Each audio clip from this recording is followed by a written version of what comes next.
समस्त नमस्कार। बेसी धन्यवाद पुनरा माने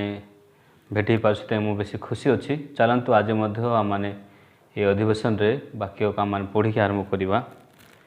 आम लोक पुस्तक 10 पर्व 30 पदरू आम 37 पद पर्यंत पढ़ा। यीशु से ही प्रसंग धरी कहले जड़े लोक जेरुसालेम जीरो को जाऊ जाऊ डकायत मान हावड़े पड़ला। से ताहार लुगापटा छड़ाई नहीं और माड़ मारी ताहाको दरमर अवस्था छाड़ी चलीगले। घटनाक्रमे जड़े जाजक से ही बाट दे जाऊे आउ से ताहाको देखी बाटर आर पाख दे चलीगले। से ही प्रकार जड़े लेवी मध्य से स्थान को आसी ताहाको देखी बाटर आर पाख दे चलीगले। कि जड़े समरण पथिक तांको निकट को आसी ताहाको देखी दयार विगलित हेले एवं पाखक जाई ताहार खेत सबरे तैल द्राक्षारस ढाली से सबको बांधीदेले। आउ ताहाको अपना बाहन उपरे बसाई ताहा गोटे पांथशाला घिनी जाई ताहार सेवा शुश्रूषा कले। तही आर दिन से 2टी टंका बाहर करी पांथशाला कर्ता को दे कहले यार सेवा शुश्रूषा कर आउ जहाँ किसी अधिक खर्च करिवो ताहा मु बाहरी आसीबा समय तुमको परिशोध करिवि। ए 3 जनक मध्य किए डकायत मान हावड़े पड़ता लोकटीर प्रतिवासी बोली मन करुछ। से कहले जे ताहा प्रति दया कला से जीसु कहले जाओ तुम्हें मध्य से प्रकार कर। आमने गत 2टा अधिवेशन मध्य लोक 10 पर्वर कहानी आमने क्रमागत भाव में शुणी आसचु। आज आमने आउ टिके गभीर विषय को आमने चिंता करिया कहानी को लेकिन जो आमने बाइबल को पढ़ा बाइबल आम को अनेक गुड़ाए गभीरतम विषय को कही थाए। जमती जो आम बाइबल को देखुचु बाइबल हूँ गोटे बादाम सदृश जो आम तार छुपा को आम बाहर कर भितर बेसी मूल्यवान स्वाद विषय थाए। से प्रकार जो आम बाइबल वाक्यर गभीरतम भर आम जा परमेश्वर गभीर हृदय आउ परमेश्वर प्रकृत से उद्देश्य को आम पाइपर। हाँ जो मैंने ये कहानी को देखुचु ये जड़े निर्दिष्ट व्यक्ति कहानी विषय लिखाई जी कि जेरुसालेम जीरो को जाऊँच। हाँ मुझे गत थर जमी आपने कही जेरुसालेम हूँ पवित्र नगर जो नगर ठारू जड़े जिरिह नगर को जाऊँच जहाँ बाइबल ध्वंस हो सारी। सेमती परमेश्वर ठारू जड़े लोक जी कि अलग हो सी दुनिया को जाऊँ लोक विषय कहानी कहूँ। हाँ कहीं जो आम ये जगत में बंचुचु आम हृदय थाए प्रकृति जगत में आम बेसी भलरे बंचु आ भलरे कर किंतु से प्रकार आमर जीवन जाई न थाए कहीं आम जीवन में आम अनेक गुड़ा विषय आम सामना करूँ। जमी डकायत मान से सामना कला आ समस्त वस्त्र को सी प्रकृति हरौची आ उल्लंघ भाव में पड़ुଛି। सेमती आम जीवन में आम जो देखुचु ताहले आम समस्त विषय हरौचु। विशेषकर वाक्य आम कौन कहूँ मनुष्य निजर धार्मिकता को सी हरैकी से केवल पाप बंचुच। पाप जो बंचुचे मनुष्य से किसी भी करें कि से पापरू बाहरी आसीपर। अनेक लोक मैंने आज पाप क्षमा पाइबा निमंते से अनेक गुड़ाए उपाय अनेक गुड़ाए प्रणाली अनेक गुड़ाक रास्ता से मैंने बाछुंट आने देखुं कि आम केमती उद्धार पाइपर। से अनेक लोक मैंने भावुं हाँ आम जो प्रभु सम्मुखें उत्तम जीवन बंचू जदि आम दान देवु दशमांश देवु जदि आम प्रकृत पवित्र कार्य गुड़ा करूँ समस्त व्यवस्था पालन करूँ ताहले हुए तो आम स्वर्ग को जापर। से प्रकार अनेक रास्तार अनेक लोक मैंने धार्मिक हाँपाई पवित्र हाँपाई चेष्टा कर किंतु मनीष प्रकृति निजर क्रियाकर्म द्वारा केवी से धार्मिक हो पार ना। कहीं बाइबल आज आम देखा तर बाइबल आम कौन कहूँ जमी जड़े लोक डकायत मान हावड़े पड़ला से दरमर अवस्था पड़ी अच्छी। हाँ सी भी चाहूव से केमती से बंचो आउ के घर को फेरिकी जीव किंतु ता पाखे कौन सी बल ना से केमती उठब आ चलो हेले ता पाखे प्रकृति कौन सी उपाय ना जो उपाय से बाहर से जापर। सेमती ही आम जो देखा निज जीवन को निज आत्मा को ताहले आम पापरे धरा जाइथिबा लोक मैंने पापरे पड़ता लोक मैंने आम गोटे लोक ना जे कि निजर चेष्टा द्वारा निजर उत्तम कार्य द्वारा आम पापरू बाहरी आसीपर। हेते आज जदि जड़े लोक निजर कर्म द्वारा जो धार्मिक हो पवित्र रही जदि उद्धार पाइपारि था जदि से परमेश्वर राज को फेरी पारि था ताहले आज से प्रकृतिर मनुष्य कौन से असुविधा न था से कौन से पाप मनुष्य उपर राजत्व कर पार न था। किंतु मनुष्य पाखे कौन से बल ना ये पाप को जीतवाई कौन से बल ना ये समस्त समस्या को जीतिक आग को जापर। से बाइबल आम को बाइबल आम दर्शाऊँ कि आम गोटे लोक जी कि निर्दिष्ट व्यक्ति परी आज आम पड़े अच्छु जी से निर्दिष्ट व्यक्ति दरमर अवस्था पड़े अच्छी मृत प्राय अवस्था अच्छे। कि ए लोक जो आने जदि कह हाँ एवं तू चेष्टा करे तू व्यवस्था माने तू भल काम करे तू उत्तम चेष्टा करे ताहले समस्त विषय तापाई अर्थ ही नहब कहीं हाँ से केवे समस्त विषय पालन करें तापाई एवं मूल्यवान विषय कौन केवल जीवन से केमती से जीवन को पाइब। यदि आम प्रकृत जीवन पाइबापी आम उद्धार पाइबापी आम कौन करवा अनेक समय आम मैंने प्रकृति अनेक गुड़ा रोग द्वारा अनेक गुड़ा समस्या द्वारा आम प्रकृति में पड़ी था जिते आम किसी गोटे रोग आसी थाए आते आम मैंने डॉक्टर पाखक जाओ डॉक्टर आम कही था हाँ यहाँ ऑपरेशन करा पड़ो जिते ये रोग आम को मुक्ति पाइबापी आमको ऑपरेशन करार अच्छी ताहले आम मैंने कौन करवा दरकार से आम किसी डॉक्टर को साहाय्य करवा दरकार कि नहीं डॉक्टर को आम जदि साहाय्य करवा दरकार ताहले केवल गोटे काम करवा दरकार कि आम मैंने अचेता होगी आम मैंने थिबा दरकार अचेता ही पड़ी दरकार जदि मुझे डॉक्टर को कहबी हाँ मत से प्रकार काट कि सेपटे मत सिलाओ मत भल लगुना मत भल लगुच मत डर लगुच ताहले प्रकृति में केवे से ऑपरेशन हो पारि ना मत डॉक्टर केवे ऑपरेशन करें ना से प्रकार भाव में आम पाप पाई आम आमर चिंता आम उपाय लगेगा ताहले आम केवे सेठू बाहरी पारिबा ना सेठू आम मैंने केवे उद्धार पाई पारिबा ना हाँ जमती आम केवल दरमरा अवस्था पड़ी थे जमी डॉक्टर आम काम करेंगे सेमती आम आत्मार मैंने से अवस्था रहा से समय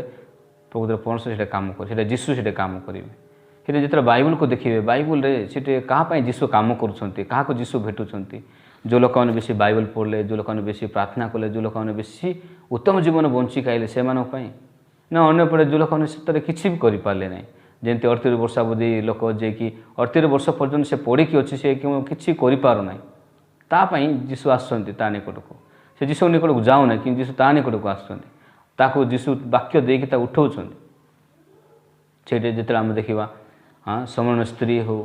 कि 12 वर्ष प्रदरग्रस्त स्त्री हो कि अंध हो बाइबल अनेक लोक मैंने अच्छा जो मैंने जीशु पाक आसुँच से मैंने किए ना जो मैंने निजपाई किसी भी करें ना जमी माथ्य 8 जो जन कुछ लोग जीशु पाक आसो जीशु जो तुम इच्छा कर मुझे सूची हो पारि मुझे सुस्थ हो पारि हाँ से कहीं जीशु पाक आसला ना सी निजे किसी भी करें से कि आम निजक देखुचु जो मुझे निजक देखे हाँ मुझे गोटे लोक से प्रकार बंचुली हाँ मु मोपाई किसी करवा दरकार मु मोर पाप पाई मु काम करवा दरकार मो पाप पाई प्रार्थना करवा दरकार मत आप उपवास करवा दरकार मु अनेक दान देवा दरकार मंडली भितर मु गोटे उत्तम भाव मोर जीवन को बितेकी समस्त मंडलीर कार्य मु नियोजित होगा दरकार मोर हृदय भितर अनेक गुड़ा विषय को निष्पत्ति करी मु परमेश्वर सम्मुखें उत्तम भाव में ठिया पाई चाहूँगी किंतु यही प्रकार रास्तार मुझे परमेश्वर दया पाइबी ना किंतु बाइबल को लोक मैंने दया पाँच जो मैंने दयनीय स्थान अच्छा से मैंने निज पाप किसी भी करें जो आम निजक देखा तो आम कौ रास्तार प्रकृति जाऊँ आम कौ प्रकार स्थित प्रभु सम्मुखें ठिया होचु आज सतरे आम हृदय ये दरमर अवस्था पड़े लोक सदृश अच्छी कि ना आम गोटे लोक जे कि प्रकृति आम भावुँ कि ना मुझे किसी करें ये जड़े दोष शास्त्री जीशु पाखक आसी जीशु ये कहानी कही तार हृदय कौन थी हाँ मोर प्रतिवासी किए जो मु प्रकृति में ता प्रति मु समस्त विषय पालन करी मुझे आत्मतुल्य प्रेम करी सतरे से कौन प्रतिवासी को आत्मतुल्य प्रेम करें कि आम जो देखा ताहले आम चारिपटे अनेक गुड़ाए काम अच्छे अनेक गुड़ाए लोक मैंने अच्छा आम जो प्रकृति में निजर कम ध्यान देचु आम मैंने कहीं परमेश्वर को ध्यान दे पारुनु कहीं आम परिवार को ध्यान दे पारुनु कि बाइबल आम कौन कहूँ तुम समस्त अंतकरण समस्त प्राण समस्त शक्ति समस्त मन दे प्रभु आपण प्रेम कर पुणी प्रतिवासी को आत्मतुल्य प्रेम कर हाँ सतरे आम परमेश्वर कौन समस्त हृदय दे भल पाई पारिबा कि सतरे आम प्रतिवासी को आत्मतुल्य आम प्रेम करें कि अनेक समय आम व्यवस्था को शुणिकी प्रकृति में पालन करने आम चिंता कर सत किंतु आम व्यवस्था कौन कहे से विषय को आम फुंका न फुंक भाव में आम जान न था कि सतरे मुझे व्यवस्था को पालन करें कि ना से जो जीशु ये व्यवस्था शास्त्री को भेटुंट कहते हाँ जदि तुम कर तुम कर तो जीवन पाइब यार अर्थ कौन तुम कर कि देख तुम जो कर जीवन पाइब जदि तुम कर तुम जीवन पाइब ना कि आम थे प्रकृति में चिंता करवा दरकार कि आम सतरे व्यवस्था को पालन करूँ कि सतरे आम परमेश्वर सम्मुखें आम सीधा भाव ठिया पारू कि आम सक्षम कि ना संभव कि ना कि अनेक समय आम मैंने कहीं भावी न था कि हाँ यहाँ मुझे करें कि ना से प्रकार भाव में आम चिंता को विश्वास करके आम भाविता हाँ मुझे चेष्टा कले हेब कि जो आम बाइबल को देखा ताहले बाइबल रे जड़े नहीं जी व्यवस्था को पालन कर धार्मिक कहीं मनुष्य तार क्रियाक्रम द्वारा केवे मतलब प्रभु सम्मुखें धार्मिक हो पार ना कि जो आम जाना कि मुझे किसी भी करें से हूँ बेस्ट जगह जोटे मु केवल जीशु को विश्वास करें मोपाई जीशु काम करें आज अनेक लोक मैंने कहीं प्रकृति में पापी कि जीवन को बीतौं कहीं लोक मैंने पापी से नरक जाऊँगी यहाँ ना कि से पाप पाप पाप क्षमा कि पाप उद्धार पाइबापी से किसी भल कम कर पारे ना से नुहे किंतु से मैंने केवल जीशु ग्रहण कले ना से जीशु विश्वास कले ना से केवल जीशु को प्रकृति में समर्पण कले ना जीशु तो मो पाप तुम्हें काम कर जो आम बाइबल देखा से जहन 2 पर्व से काना नगर में विवाह भोजन से द्राक्षरस सरी जाऊँगी समय मरियम जाकि जीशु को जनाऊँ कि द्राक्षरस सरीगला हाँ प्रकृति भोजी गोटे कहार किंतु कहीं जीशु से जनइले हाँ से प्रकृति कौन से उपाय ना एवं द्राक्षरस को से बनई पारे से केवल जड़े एका बनई पार जीशु से जीशु को जनाऊँ कि जीशु से प्रकृति कहते जीशु कथानुसार वाक्य अनुसार से पथर जहाला गुड़े पानी पकाउछन्ति परे जीशु तांको से पानी काढ़ी तुम नहीं कि भोजर अधिक को दियो से दे जाऊँ द्राक्षरस हो जाए हाँ को लोक मैंने शुणी पारे को लोक मैंने प्रकृति द्राक्षरस परी बेसी मूल्यवान स्वादीय द्राक्षरस को पाइबे जो मैंने कि हाँ आम द्वारा हेब ना कि जीशु कर सब विषय बदली जाऊँ हाँ सतरे आम जीवन में आम पाप क्षमा को आम साधन करना कि जीशु कम कर परित्राण मनुष्यर कम ना अनेक समय आम भूल भाव में अनेक समय आम शैतान द्वारा चालित होकर आम विश्वास कर मानी था कि परित्राण पर मोर कम अच्छी मोर दायित्व अच्छे बोली वास्तव में परित्राण दायित्व आम पाप क्षमार दायित्व परमेश्वर आमको देना कि से जीशु को देते जीशु आम पापर परित्राण निमंते आमको उद्धार करने जीशु प्रकृति जीवन को देते और समस्त रक्त से झोर आज प्रकृति से अनेक लोक अच्छा जो मैंने निज निज पाप से निजे चेष्टा कर प्रकृति से उद्धार करने जीशु के सक्षम माने जीशु केवे काम कर पारना मुझे उदाहरण गोटे कहि जड़े प्रकृति से पानी बुड़ी जाऊ जदि जड़े प्रकृति एवं पर्यंत से चेष्टा कर बाहर जदि आप उद्धार करने जी ताहले सी आपन को प्रकृति धरी पकेब आपण ता सहित मिसिकी से बुड़ीजे तो केत उद्धार करा दरकार जिते समस्त बल हरैकी हाँ सी ए प्रकृति तले पड़ापी जाऊँ से समय आपड़ खाली छुईकी जस्ट टाणी आने से बाहरी आस हाँ सतरे उद्धार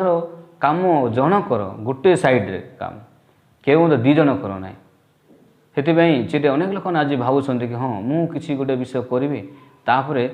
अधारू जीशु से काम करेंगे उद्धार पाइबा लोक के प्रकृति के भी से प्रकार से करना मनकर जड़े पानी पड़ी जाइए अनेक लोक मैंने कहते कि हाँ से पानी पड़ी बंचा बंचा बोली चित्कार करथिला कि सतरे जे पानी पड़ी थी से केवी से चित्कार करना मु मोर लाइफ में थे पानी बुड़ूबार एक्सपीरियंस मुझे नदी में भासी जाऊँगी हाँ मत प्रकृति बंचा बोली कहवाई मु प्रकृति किसी कर कि दूर प्रकृति मोर सांग मैंने देखले अरे से भासीगला अरे ताको आम मैंने बाहर करवा से मैंने प्रकृति मत कहते तू सेपटे तू बाहरी आसे बहुत कष्ट मु प्रकृति से बंचीगली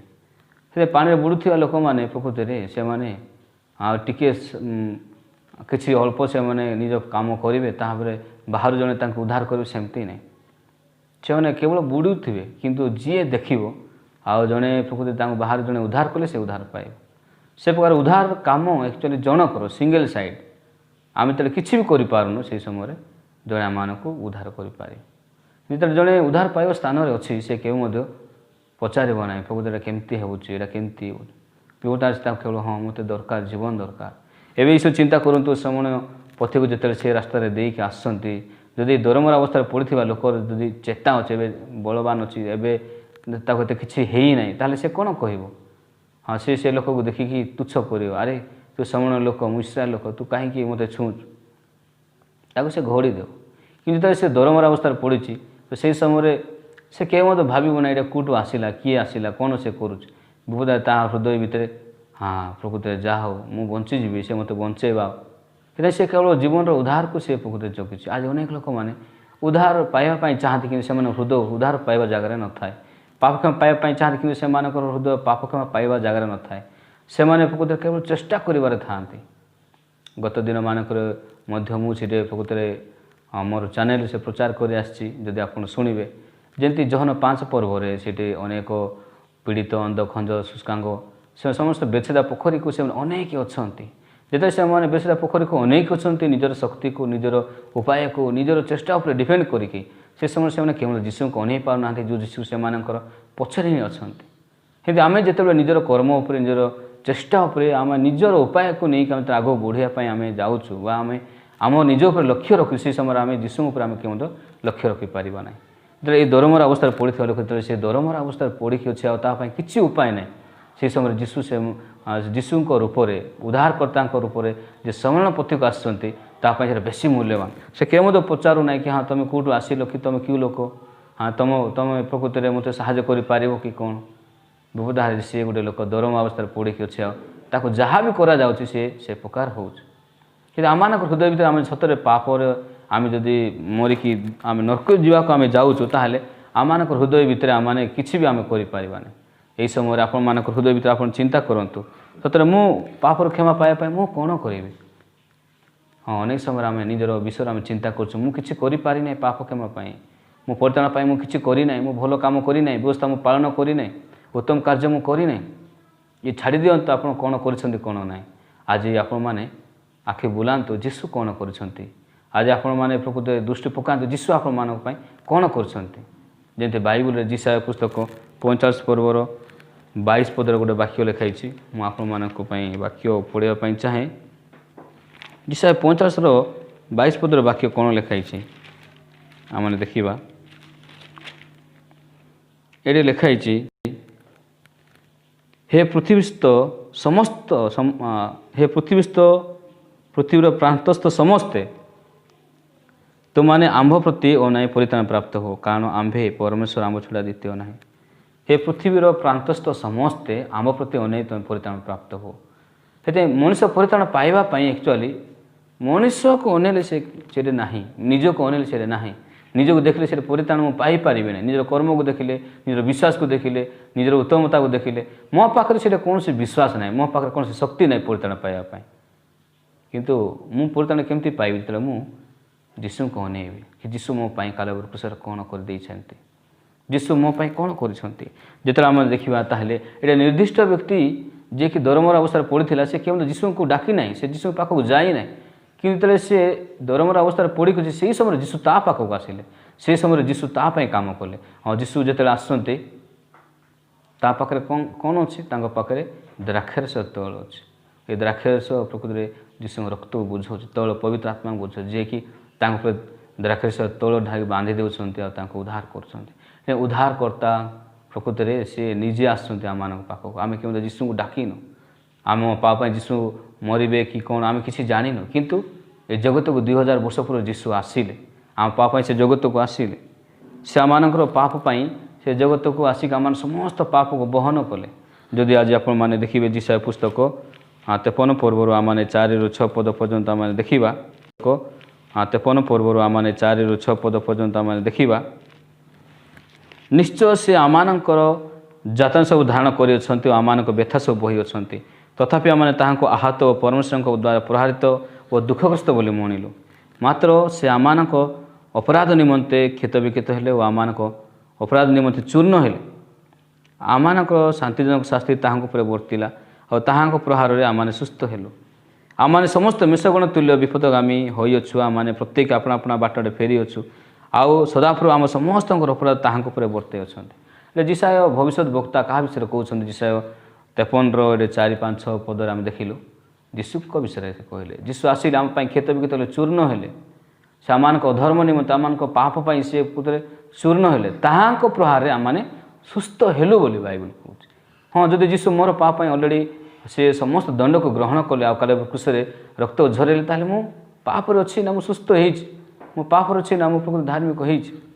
ବାଇବଲ ଆମମାନଙ୍କୁ କହୁଛି କି ଆମମାନେ ସୁସ୍ଥ ହେଲୁ ବୋଲି। ହଁ, ଆମମାନଙ୍କ ସମସ୍ତ ପାପ ପରମେଶ୍ୱର ତାହାଙ୍କ ଉପରେ ବର୍ତ୍ତେଇଲେ। ମୋର ପାପ ପରମେଶ୍ୱର ଯୀଶୁଙ୍କ ଉପରେ ଦେଇଦେଲେ। ସେଥିପାଇଁ ମୋର ପାପ ଏବେ ମୋ ପାଖରେ ନା ଯୀଶୁଙ୍କ ପାଖରେ? ଯଦି ମୋର ପାପ ଯୀଶୁ ନେଇଯାଇଛନ୍ତି, ଯଦି ମୁଁ ଏଇଟା ବିଶ୍ୱାସ କରେ, ତାହେଲେ ମୋ ପାଖରେ ପାପ ନାହିଁ। କାହିଁକି? ସେଇ ଯୀଶୁ ମୋର ପାପକୁ ନେଇକି କାଲବରୀ କ୍ରୁଶରେ ଚଢ଼ୁଛନ୍ତି ଆଉ ସେ ମୋର ପାପକୁ ନେଇକି କାଲବରୀ କ୍ରୁଶରେ ସମାପ୍ତ କରୁଛନ୍ତି। ସେ ମୋର ଅଧର୍ମ ନିମନ୍ତେ, ମୋର ଅପରାଧ ନିମନ୍ତେ ସେ କ୍ଷତ ବିକ୍ଷତ ହେଲେ, ଚୂର୍ଣ୍ଣ ହେଲେ, ତାହାଙ୍କ ଉପରେ ଆମେ ସୁସ୍ଥ ହେଲୁ। ଆଜି ଆପଣମାନେ ମଧ୍ୟ ବିଶ୍ୱାସ କରନ୍ତୁ, ଆପଣମାନଙ୍କ ପାପ ପାଇଁ ଯୀଶୁ ଚୂର୍ଣ୍ଣ ହେଲେ, ଆପଣମାନଙ୍କର ପାପ ସେ ରକ୍ତକୁ ଝରେଇଲେ। से समस्त दंड को बहन कले ये आपण मैंने सुस्थ हो सारी जमी प्रकृत में निर्दिष्ट व्यक्ति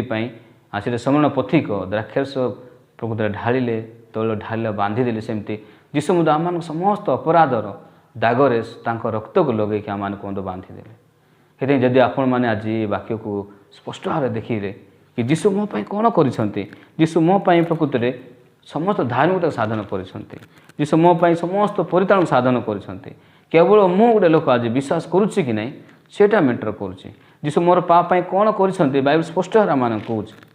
किंतु आज जो आम जीशु विश्वास करवा ना ताले आम केवल पापी बोली कहवा बाइबल रे रमी पुस्तक 10:9 और 10 पद आम देखा फाइनाली जेणु तुम जदि मुखर जीशु को प्रभु बोली स्वीकार कर आउ ईश्वर ताकू मृतमान मध्य उठाई बोली हृदय विश्वास कर तेरे परित्राण प्राप्त हो। हाँ जदि जीशु को परमेश्वर उठे मृतमान मध्य तार अर्थ से मृत्यु को जीतिले पाप को जीतिले। हाँ जमी बाइबल रोमी 4:25 पद लिखाए से जीशु आम अपराध निमंते समर्पित हेले पुणी आम धार्मिक गुणित करा निमंते उत्थापित हेले जब जीशु उठी ताले से मत धार्मिक मत गणना कर आमेन ये आप विश्वास करते जीशु उठी 10 पद कारण धार्मिकता प्राप्ति निमंते मनुष्य हृदय विश्वास करे और परित्राण प्राप्ति निमंते मुखर स्वीकार करे। हाँ बाइबल कौन कौच धार्मिकता प्राप्ति निमंते मनुष्य हृदय विश्वास करे धार्मिकता पाइबा मु कौन करुँचा मैटर करूना मु हृदय कौन विश्वास करुँच मु मोर कर्म को विश्वास करुँच मु जीशु रक्त को विश्वास करुँच जो लोग आज पर्यटन निज कर्म को निज व्यवहार को जीवन को से विश्वास कर भी धार्मिक हो पारे ना कि जो लोक मैंने जीशु रक्त को विश्वास कर जीशु से पवित्र रक्त द्वारा मु धौत हो धार्मिक होती ताले से कहीपर धार्मिक जहाँ से हृदय विश्वास करेंगे मुखर स्वीकार करेंगे आम हृदय भीतर जीशु रक्त अच्छे ताले आम जीशु रक्तर विश्वास को आम कहवा जदि आम चिंता को रखी तो आम चिंता कहवा जी वाक्य को विश्वास कला से वाक्य कह चिंता को विश्वास कले चिंता कह आज जिते लोक मैंने प्रकृत जीशुर वाक्य शुणिले से जीशुर वाक्य कहते आज जी जीशुर वाक्य कहूँ सी धार्मिक आज जी पापी कहते तो चिंता आज जिते लोक मैंने भी कहते मो पापी से मिछ कहते कहीं से कहवाई चाहते जीशु प्रकृत में मोर पाप को जीति ना जीशु मोर पाप को समाधान करना किंतु आज मु विश्वास करे हाँ सतरे मु गोटे लोक केवल नरक को जाऊँगी पापपाई मु गोटे लोक दरम अवस्था पड़ी मुझे ध्वंस हो से जगह थी कि समान समय उद्धारकर्ता जमी आसुँच श्रवण पथिक जमी आस जीशु मो पाप आसिले आ मोर पाप समस्त रक्त ढालिले ताहांकर से प्रहार में मुझे सुस्थ हेली आमेन आपण मैंने सुस्थ होती आपण मैंने धार्मिक होती आप विश्वास करूँ प्रकृति में जीशु आपण समस्त कार्य कर आप प्रभु सम्मुख ठिया कहे मुझे धार्मिक पवित्र से प्रकार भाव में आप प्रभु सम्मुख आप साहस आपण मैंने खुशी आनंद प्रवेश करें प्रकृति में आशा करें वाक्य द्वारा अनेक गुड़ाए अनुग्रह को आप पाइपर आज मुझे कही बेसी धन्यवाद नमस्कार।